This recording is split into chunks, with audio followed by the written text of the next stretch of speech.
Open spaces are one of our planet's greatest natural resources. They inspire us. They are critical to our planet's health. But today, these very places face unprecedented threats. Louis Bacon has been a leader in the fight to protect the planet's natural resources by his work to protect threatened open spaces. Through his Moore Charitable Foundation, he supports a multitude of environmental organizations that work to conserve land, water, and wildlife across the nation and the globe. The Moore Foundation has partnered with Audubon to protect one of our most imperiled birds, the piping plover. His funding also launched Audubon's Long Island Bird Conservation Program, which protects critical bird habitats along the Atlantic Flyway. He was the founding sponsor of the Waterkeeper Alliance, which replicated the successful Hudson Riverkeeper model, propelling an international movement of over 200 collaborative organizations defending water bodies across the world. 20 years ago, he began his signature practice of placing environmental easements that prohibit development on important habitats when he permanently protected Robbins Island, a 400-acre bird sanctuary in the center of Long Island's Peconic Bay. But that's just the start. Louis, in the tradition of Teddy Roosevelt, has put the conserve back into conservatism.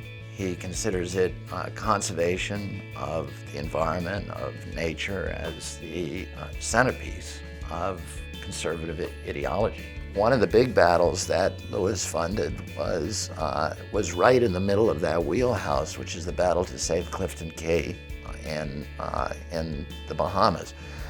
It was going to be a high-intensity development that would shut off the beach from the thousands, tens of thousands of people, of native Bahamians who use that beach. It would have also destroyed probably one of the best-known coral reefs in the world. And Louis really single-handedly decided to stand up and save that beach on behalf of the Bahamian public.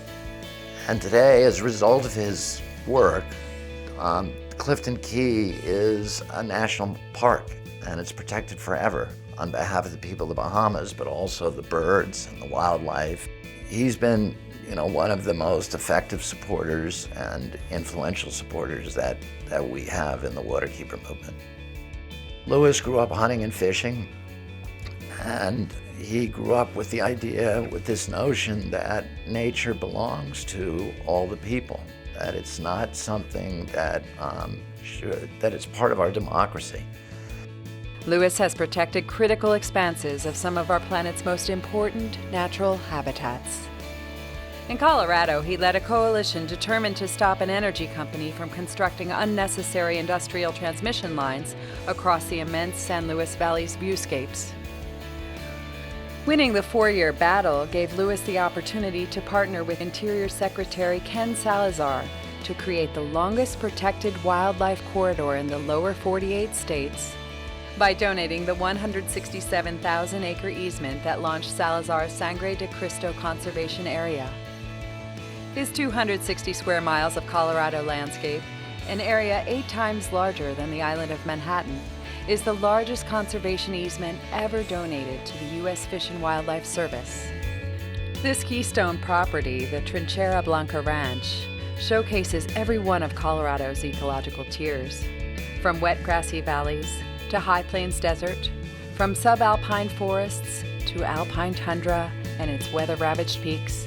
The property includes Mount Blanca, the 4th highest in the Rocky Mountains. Protecting this remarkable property represents a significant victory for wildlife, Colorado, and the nation. Here is a man who's dedicated himself to business, his family, but more importantly to the country. The innovation that Louis has brought to conservation is unmatched by any other landowner that I know in the U.S. Louis recently acquired Orton Plantation in his native North Carolina. Built by his forebear, Roger Moore, in 1725, Orton is perhaps his most personal conservation initiative. His family's frequent skirmishes there with the English crown over colonial taxation led King George II to label them those pestiferous Moors. This family trait of resistance to vested interests carried through to Lewis T. Moore, his grandfather and namesake. As director of Wilmington's Chamber of Commerce, Bully Moore, as he was known, fought to preserve Wilmington's Old Town District, its antebellum homes, and monumental live oaks. Lewis's present-day conservation battles against polluters and developers continue this family legacy of purposeful defiance. It was in Orton's rice fields in the early 20th century that Audubon's iconic symbol, the great egret, found its colony's final refuge, protected there from the market hunters who nearly shot the magnificent birds into extinction. After winning a 2-year regulatory battle, Lewis is now able to harden the original revetment, whose continuing deterioration left it months away from being breached and submerged into the Cape Fear River. This key victory has also allowed him to replant these 300-year-old rice fields and realize his dream of returning his family's Orton Plantation to a refuge for migratory waterfowl. He is embarking on an ambitious project with the property's 8,500 upland acres, restoring its native longleaf pine forest that provides safe harbor for the endangered red-cockaded woodpecker, amongst other threatened wildlife. The Audubon Medal is one of the world's highest honors in conservation. Only 51 people have received it, including Rachel Carson, Ted Turner, and my twin brother, Robert Redford. The 52nd recipient is a worthy addition to that list. And while he may resemble Pierce Brosnan a bit more than Redford, his conservation philanthropy is an inspiration to all who understand the importance of leaving the world better than we found it. Lewis, I've known you for over 30 years.